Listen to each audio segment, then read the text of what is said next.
IVM. Hi, You're listening to IVM. daily.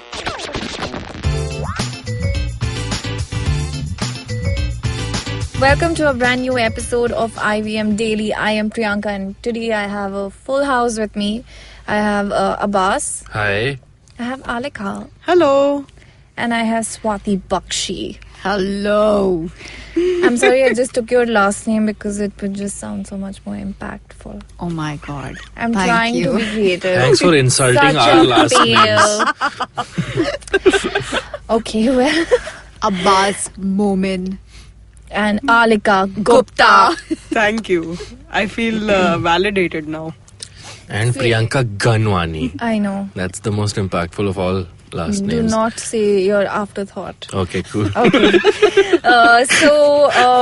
We today have come together to talk about something that is sort of very basic to what we do. It's creativity and the abuse of it. Why did you put air quotes around it? Yeah, because, you say, oh, I'm creative or I'm not creative. And what does this word really imply? And that's what I want to talk to you guys about today. That when do you think you are most creative or you have been most creative? I know you can't put a date and time on it, but what sort of gets you going in that direction, or a moment that you remember and you said, I gave it my best because I was on it. So Alika, tell me. Oh man, I'm jumping into the hot seat. Yay. So I don't know, for me creativity is it's always like this waveform. It's got its what are they called? Yeah, peaks and trenches. Trenches, yeah. I don't know. I'm sure they're called something different. But yeah, it's always, I tend to go into like slumps of creativity where I literally cannot draw anything. But I know now, because of experience and things, I know how to ride it out. It'll go away in a while, and the best things to do to charge your creativity. So how do I want to charge my creativity? Is like I go for walks and stuff in nature. I listen to a lot of music. And I also like to look at work from my peers and my other, superior people to me who are very much more creative. So I like to get inspiration from there. And that's how I like get back on the rise of creativity again. But it's always like a process which takes like a month almost. And what about the green tea that you have? That's for keeping me awake. Okay. I guess that fuels it. I mean, I need to be awake to be creative. Yes, that's a part of it. So how do you think, like, in the morning you are really set and fresh to take stuff on, or do you think maybe later in the day? I know it maybe sounds really stupid that there's No, that's probably not a stupid question at all. And I don't feel creative in the morning. For me, the most creative time of the day is in the night between 1 and 4. That's when I feel... What did you say? Why are you awake between 1 Because, and 4? like I said, that's the only time I feel like I get to myself. I get to write what I want, however I want. And just a small distinction in the intro, you said giving your best and feeling the most creative. I think those are two different things. I don't necessarily think when you're feeling creative, you have to feel like you gave it your best. That's a different feeling, I think. That's a feeling I haven't felt a lot in my life. But feeling creative is like you do what you create, or you write, or you draw, or you sing, or you dance, whatever you want, right? That's being creative. So for me, as someone who writes as a stand-up comic and a writer, for me, 1 to 4 in the night is a very pristine, nice, calm time where I think the city's gone off to sleep. I'm with myself, and that's when I feel most creative. But yeah, for different creative people, it's different. Some people prefer the mornings. It is subjective, right? Like why I said that is because if you feel like you are in the right shape of mind to give it your best, like mentally you're fine, and or you've been reading really like the kind of things you really want to read, or if you've been following art that you have been following, and it sort of pushes you, sets the opportunity for you to build and be your best. Right. I mean, that can happen at any time. Like it. True. Sure, but according to your influences, again, very subjective. Sure. But again, I think giving best in my head, when you say giving it your best, it instantly implies competition. And when I think of creativity, I don't like to think of competition. Yeah, of course. Giving your capabilities. Sure, and best doesn't mean necessarily the best thing that you have done throughout your career or something. It's like that particular day when you were feeling, most motivated or Yeah. happier, or you do something which you like about your work Right. that particular day and time, because every day is different. Right. Tomorrow you don't know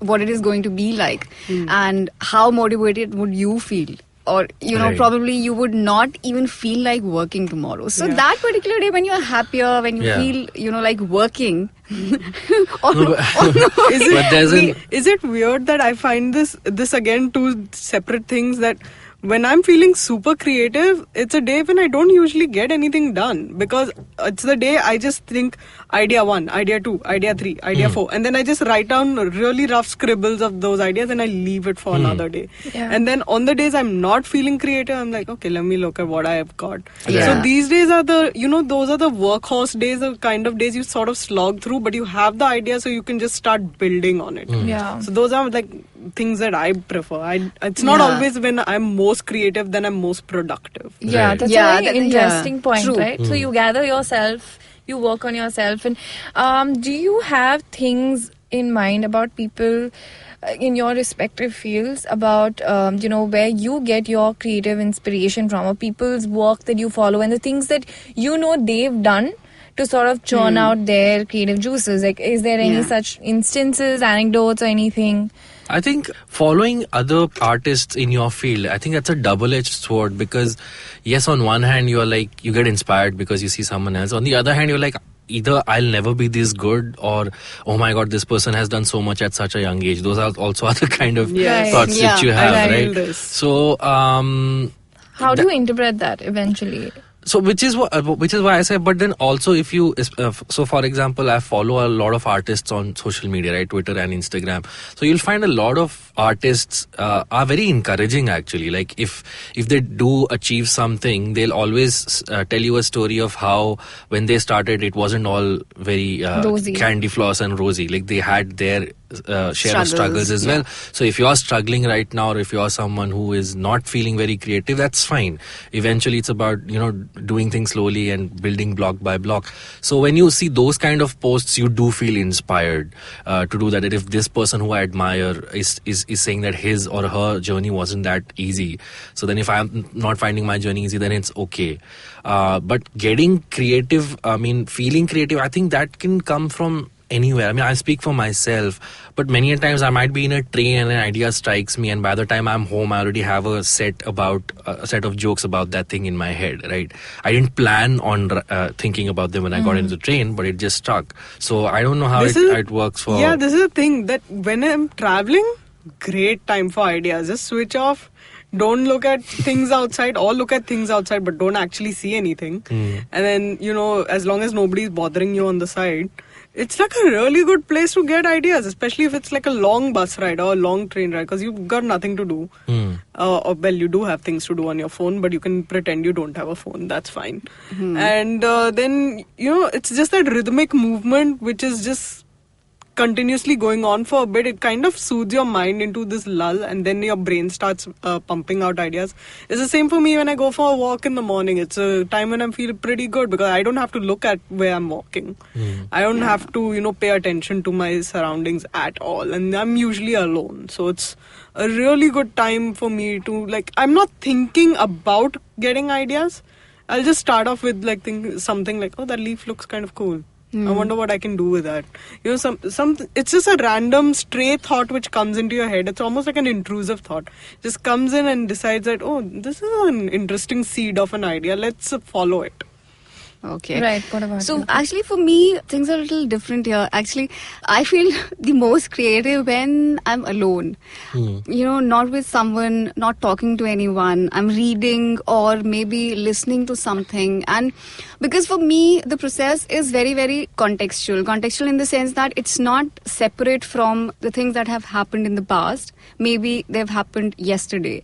And my entire chain of thought is actually very, very connected to things that I experience on everyday basis. So not necessarily traveling, maybe because my house is also quite close by. So that could be another reason that I don't have that kind of travel time. Swati, you need to come and live in the boondocks with us. So, but yeah, and the thing that you were asking about people who have inspired, or what was your question? People who have inspired you and, their stories.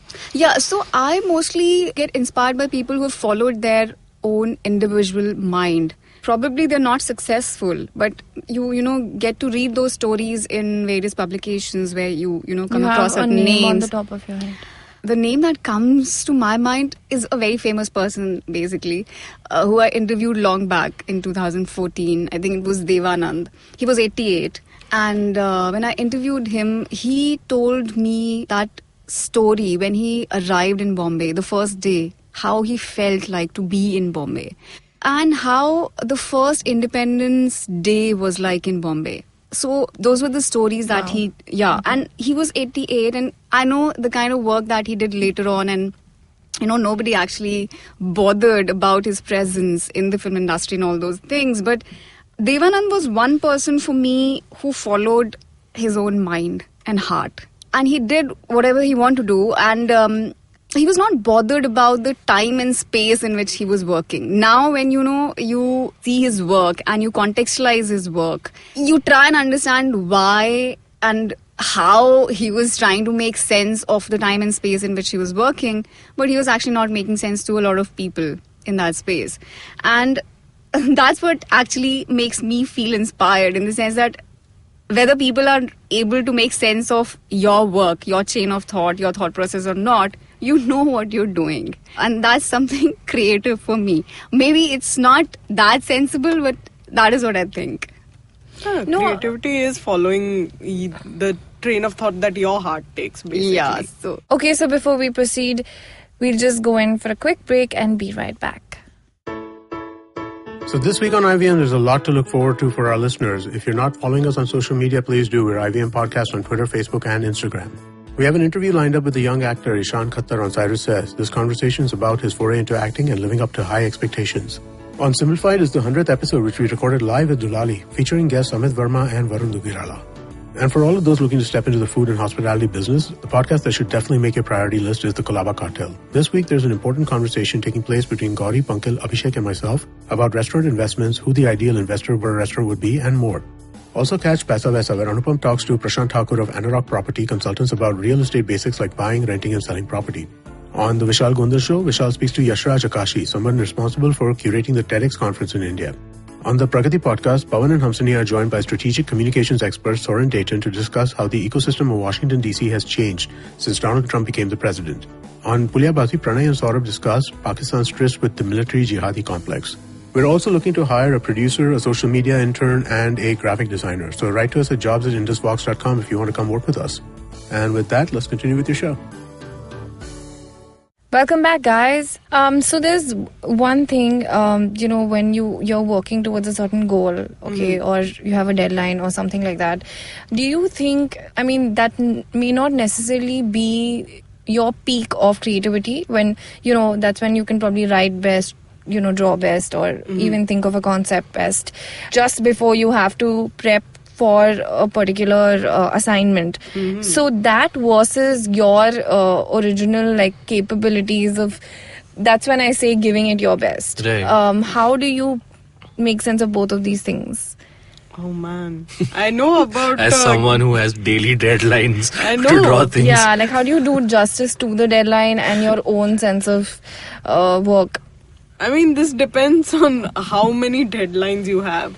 The more deadlines you have, obviously, the less of, the less creative freedom you have in terms of, thinking about the idea and then executing it in a satisfactory manner to put into your work.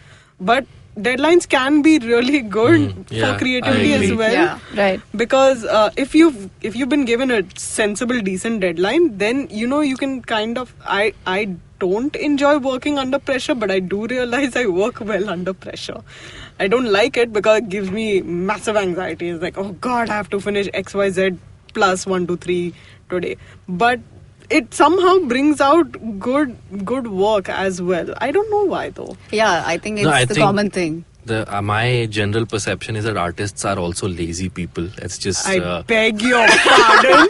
not all artists. Talk about yourself, Mr. Abbas. But let's say if I have a show on a Sunday, okay, a stand-up show, so I'll have my share of ideas in my head, but I'll only start putting them in a structure like 2 days before the show. Oh, I thought you said 2 hours before the show. That too sometimes, yes. On my way in the cab, I'm like, oh, what if I do this?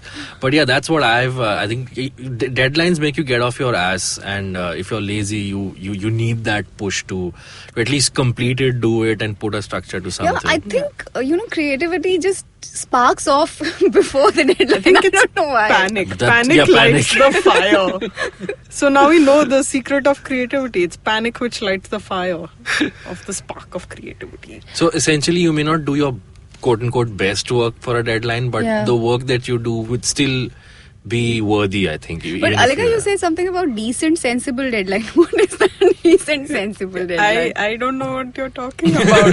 Head of production. All right. Yeah, so on that note, we put an end to this not so creative episode. She's like, wow, this girl's taking a dig at us. But yeah, that was just me trying to understand how my colleagues think of Creativity. this beautiful word, creativity. What about you, Priyanka? When do you feel most creative, or you feel like you've done your best work? I don't. Again, I mean, I know I was throwing these questions at you guys, but I don't really have an answer in the sense that it's very random for me in terms of me saying that, wow, like this is a crazy idea.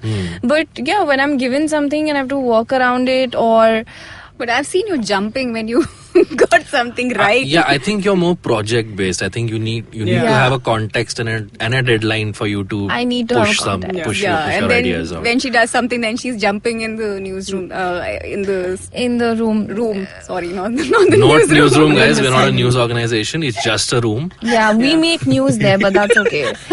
We create all the buzz there. But yeah, I'm someone who can work with like situations and turn them around. Like I like that stuff. Oh, so you're problem-solving creator. I don't know about that. Yeah, I mean, problem solving or just put like an existing situation. It's great that I like the fact that I don't probably have anything to do with a certain situation or a concept or anything. That gives me great opportunity to put myself in it, because that's where I feel like I'm glad that I'm not someone who knows too much about this, and then the way I dig into it and research, and this that whole form of creating a perspective, that journey is just thrilling to me. Okay, You need deadlines. Yeah, deadlines. Oh God. And then there's this D word, deadlines. Now, part of your fantasy, Priyanka, you're not going to get an award for this idea. You have to. Oh my God. You're having a meltdown. I think we should wrap up the episode before that. Yes, I should. So that was us from IVM. I'm Priyanka. Abbas. Alika. Swati. So I am Priyanka109 on Twitter. If you want to get in touch or blacklist me from your Twitter, from your Twitter list, because I'm not very creative apparently. But anyway, so Abbas's. Yeah, I'm very creative. Follow me on Twitter at Abbas Moment. That was a creative promotion. Please follow me at Cape Fox Alex on Twitter and Instagram for art and sad memes. Sad memes, okay. Yes. I'm on Twitter as Swati Bakshi too. That's it for this episode. We'll see you next time. Bye. Bye. Bye.